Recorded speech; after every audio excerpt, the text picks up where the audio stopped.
This is the first time we've really publicly shown OliverIQ. We're kind of excited to be here. First, a kind of answer of who we are. A large percentage of shows never heard of Control4. They maybe never heard of IBON, but we're guys that have been around for a long time in the smart home space and in networking. IBON did like all the Marriotts and Hiltons in the world, all their internet back when you had to pay $10 a night, back when everyone else did dial-up. We've been around for a while. OliverIQ is our newest thing that we think is really interesting. So I'm going to talk about smart home. We're going to be talking about smart home this whole time. And the question I like to start with is, what is a smart home? Or what is home automation? You can answer it either way. And what a lot of people think it is you have a bunch of devices with their apps and you have a folder full of apps. How many of you have an IoT device with an app in your home? How many have more than 5 apps for smart home in their? Anyway, we have a lot of devices sometimes, and we have a lot of apps, but that's not really, I would argue that's not a smart home. That's just, you can control things from your phone. A smart home is when things work together in a seamless way, and they function together. And if you look at the smart home, there's just a ton of different kinds of devices, from water shut-off valves to smart thermostats, to light switches, to doorbells, door locks, smart speakers, motorized blinds. There's just a million different kinds of devices you can have in a home, and that's great. The problem is, what people really want is not all the smart devices, but they want the benefits of those smart devices. They want safety, comfort, convenience, security, entertainment. They want things to work together in a seamless way so they get some real benefits. And the problem is that that's pretty hard. Having individual apps for individual devices is easy. Trying to make everything talk to each other becomes extraordinarily complex. And it's more challenging than the average consumer can do on their own. And I'll talk about this, but right now, if you wanted to get a smart home, you have basically 3 choices. And I almost challenge anyone to find another choice besides these 3. You either have the custom install channel, where you can go out, there's these high-end integrators that are like almost like an interior designer for your electronics, and they'll design you a cool system from scratch, and they'll come out and install it, but it's typically way more expensive than the average consumer can handle. Most of those guys don't want to deal with you unless you're going to spend $75,000 to $100,000, and that puts it out of reach of almost every consumer. But that's a big thriving business, right? There's a whole trade show called CEDIA that deals with that kind of stuff. And there's great products, and when you get one of those, you get a killer system. The next offering is you can get a smart security system. So a lot of people that sell monitored security will also offer a smart home. And it typically means a smart thermostat, a smart door lock, and a doorbell, and maybe a couple light bulbs, and they call it a smart home. And what they do is they take your $35 a month security offering to be $75 a month, but they will manage and maintain it for you. And then your last choice is do it yourself. And there are lots of cool products for DIY for smart home. You've got things like Alexa and Google, you've got Smart Things, there's a whole bunch of them out there, and they're good products. The challenge is, for the average consumer, it's too complex for them to figure all that out. Trying to install all the skills on an Alexa for the average consumer and get all the OAuth tokens working and figuring out why Z-Wave devices aren't working and figuring all that kind of stuff is way more complicated than the average consumer can handle on their own. So I'm willing to bet that 100% of people sitting here have electricity in their homes, right? Do we all have electricity? How about modern plumbing with clean water coming to our homes? Or at least moderately clean water. How about heating and air conditioning? Do we all have heating and air conditioning? Okay. How many of you installed that yourself in your home? Robert. How many of you maintain it yourself? How many, like, if you have a broken pipe, do you get out solder and copper and fix the pipe, or do you call someone? Yeah, of course, Scott does, but most people don't do that. So why do we assume, even though we don't know those individual systems ourselves, that if we're going to integrate systems like that, the consumer can do it all on their own? They don't need any help. And I just think that's a fundamentally flawed concept. And you shouldn't have to be rich to be able to have someone come help you install your system and make it work and keep track of it and manage and monitor it. So that's what we've really done. We've said we need to solve this problem. So what we've done is we've developed a platform that allows service providers to offer smart home as a service. And so what we call the main person is a primary service provider that's in charge of that. And that primary service provider works with you, signs a contract with you, and helps you do a smart home. That includes, our platform includes a consumer application, which I'll show you in a minute. It includes the automation platform, the software that goes in the home, and the back-end support portal, so that we can deal with seeing into the home, configure, troubleshoot, figure out what's going wrong with things. That back-end is also tied into CRM systems, ticketing, and scheduling systems, so that a service provider can offer end-to-end support of anything they want, including, we've built out a network of installers. So a service provider who doesn't have their own installers, we've built out a network of installers that service 60,000 truck rolls a day right now, that are willing to go out and install Ring doorbells and Nest thermostats. So I'm going to demo the system to you right now. Bottom line is, we don't sell, we're a software company, and we offer you the ability to control all these different devices. In this demo system right here, I've got a Lutron dimmer and a Lutron switch, I've got a Roku TV, I've got a water shut-off valve, I've got a Hunter Douglas blind, I've got a Ring doorbell, I've got a door contact that's tied into the security panel, I've got a Yale door lock, I've got an Echo speaker, I've got a Google speaker, I've got a Ring camera, I've got a Nest thermostat, and a Philips Hue light, and a Sonos smart speaker. So a bunch of devices from other manufacturers, and our software automatically, when it's turned on in the home, discovers all those devices and helps the consumer put those things online, or helps the installer help them put things online. What I'm going to do is show you the app here real quick. If I open the app, now I'm going to need my glasses. I'm an old dude.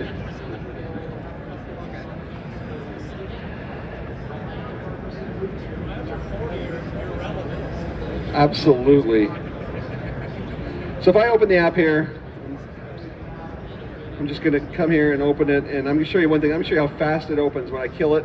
I open it up, it connects to the system, you see all the devices, it's really, really fast, and you can see the screen, so you don't have to be able to see this one right here. And you'll see I have all my devices, from cameras to the door lock to shades. If I want to go to these blinds right here and click on them, I can scroll down here like this, and it'll shut the blinds.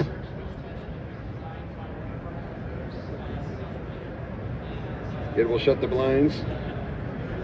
There it goes. I can come here and look at things like the light switch. This front porch light switch is right here. By the way, we designed the system to work mobile first, so you can do all the configuration set up from a mobile app. You don't need a laptop or a PC. And it actually is remote first too, and there's a couple reasons for that. One, so when you're not home, it works no matter what, and it works in an efficient way. But more importantly, when an installer is in your home, they use the same app. They don't have to be on your Wi-Fi, but they can do all the configuration without ever knowing your Wi-Fi credentials. So they can just have their cell phone connected to the cellular network, and they can configure your house. And what you'll see is this is actually going through our data center in Virginia. We have some patented technology that makes it so we can do this extraordinarily fast. So if you watch, I'm going to hit the switch right here. There is no latency at all. It is instantaneous, and that is actually going through Virginia and back to us based on some technology we do that's really interesting. I can control every other device in the home too, even things like the TV. If you want to have the TV be controlled, I can make it so when you come home from work, it automatically welcomes you with ESPN coming on the TV. You can watch Michigan beat Washington or something like that. I'm an Ohio State fan, and I'm a BYU fan. And I decided I hate the Pac-12 more than I hate Michigan, so I rooted for Michigan last night. But it wasn't a love-ish situation. I can control all the devices, even the security panel. If I come here, you'll see it's disarmed. If I say arm to stay, you'll see it saying arming stay. If I disarm it 1, 2, 3, 4, you'll see it disarm. Anyway, all the devices are connected through the app. I can control them all quickly and seamlessly, a single app to kind of rule them all and make it all work. I can also do things like control smart things, and I'm just going to give it a shot, but the internet's so bad here, sometimes Alexa can't hear the internet, but if I say, Echo, turn on the right switch.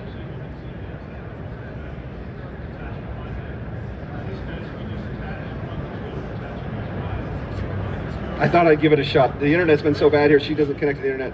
Bottom line is, you don't need to install all the skills for all your devices on Echo. You just install the OliverIQ skill once, and then all the other devices work automatically. Everything we discover in the network becomes part of your system, and you don't have to manage all those individual skills, which again, for a homeowner is a pain, but for a service provider is impossible. Because if a service provider had to install skills on your app, they'd actually have to have your login credentials. They'd have to have your Amazon Prime login to manage this for you. I think it'd be a pretty good business model. Do that, say you manage it, then order all your stuff off Amazon with their account.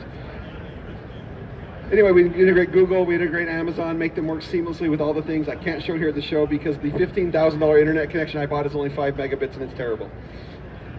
But it was only 15 grand, at least it was cheap. What I'm going to show you now is what we call experiences. So the system is going to automatically recommend, based on what you have in the home, it's going to automatically recommend, I'm going to do this real quick because I didn't reset it after I just showed someone else. It's going to recommend what we call ideas. And there's a whole bunch of them, like this light is on the front porch, so it's automatically recommending a sunset timer because that's an exterior light.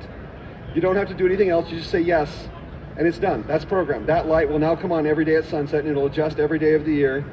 And the way we do that is we also ask you to set up the location of the system when you set up your system. And you set that up on a map.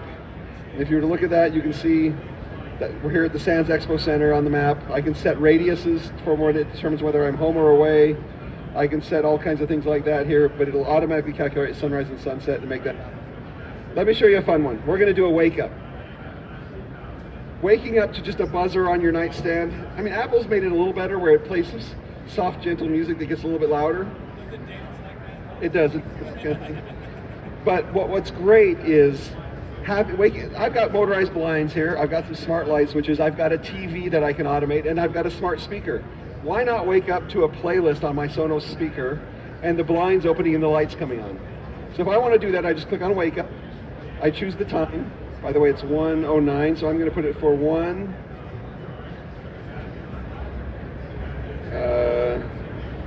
let's do 1:11. So we set the alarm for 1:11 p.m. I'm going to have the TV do nothing, but I'm going to have the shades open. I'm going to have the dimmer turn on and the switch turn on. And I'm going to have it play Taylor Swift on my media player. That's Apple and when you're screen sharing. The system's based on the real time. If you just screen share, Apple automatically puts 9:41 no matter what. I think it has something to do with some Easter egg of theirs. I hit configure. That's programmed. My wake up is programmed. It knows what it's going to do every time I wake up, and it will happen here in a minute. While we're doing that and waiting for that, I'm going to trigger to something else. I'm going to go in and show you the back end. So here I'm going to come into the system and scroll up here, and I'm going to click on users. It's really hard to manage a mouse from. Click on users. I'm going to quickly take this guy out of here because someone added him earlier. I kind of did this impromptu and didn't set up ahead of time. So this is the back end. So if I were to click up here and click over here on systems, what you'll see is I've got systems here in the booth. And this is a view that a dealer or a service provider would see of the systems out there that they have access to. If he clicks here on IQ Theater, which is this system right here, I click on it, I get a quick view that shows me its location right here in Vegas. It shows me other information about what's going on in that system. You can see right here. I can see what events have happened. You can see the security panel armed and disarmed. You can see the things I've been doing right now, so you get a log. You can see things like battery levels on all your devices. But let's just say the consumer called us and said, I need some help with something. Oh, there's my wake up. Lights came on, music came on. For my wake up. So that's my wake up I set up. And there's the blind. It was just a little slow. It's that blind manufacturer. They're really a pain. Rob, the guy from the blind guy's right there. I'm going to pause that real quick. So let's just say the consumer called us. I've got a front door and I've got a sensor on this front door and I've got a front door light, a front porch light. Let's just say they called up and said, can you program my house? And you can do a lot more than this, but this is something I can show you in a little 10-minute demo. Can you make it such that when I open the front door, the light goes on the porch?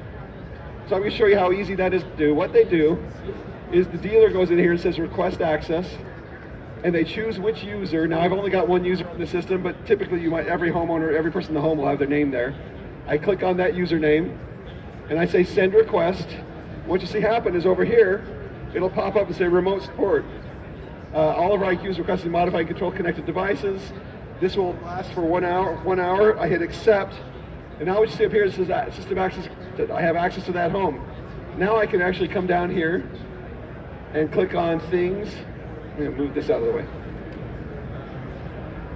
I can see all the devices in the home. I can even do things like click on that same right switch that I've been playing with right here. I can scroll over here and I can turn it on, turn it off, so it's again really fast. But let's show you how we do that experience I just talked about. I'm going to click here on experiences, click on new experience. I'm going to name that experience porch light on. I'm going to say create. Then I'm going to click down here on it and I'm going to choose a trigger for that experience. That trigger is going to be the front door sensor when it opens. And I'm going to save that. And the action is going to be, and this is our super advanced programming that support people can do. There's much simpler ways to do everything in the system, but I'm just trying to show how it can be done. The right switch is going to turn on, and I hit save. That's now programmed. If I walk over and open this door, the light will turn on. If I turn it back off again and I walk and open the door, the light will turn on. Also, from the app, if I just click on experiences, you will see front porch light on. Porch light on is one of the experiences available in the app, and I can even execute it from here. So you can build experiences that you can control from the app. You can have any trigger any event. And so what you end up getting is a home automation platform that can do almost anything you can dream up, but built so that support network can actually support it for you. Let me do the last thing. Let's just say the consumer is done with this visit. They're upset. They remember, they're not upset, but they remember that the guy's logged in. They click here on users on their app in the phone. See up here, it says Theo installers on the system. You can just click here and say, remove that user, say delete. You'll see right up here, it says access revoked. So we can no longer control it. I haven't shown you all of this, and I don't have time right now, but some of the kiosks, you can see it. We also can request screen sharing. So if the consumer's trying to figure something out of their system, we can push a request to them, say, are you willing to share your screen?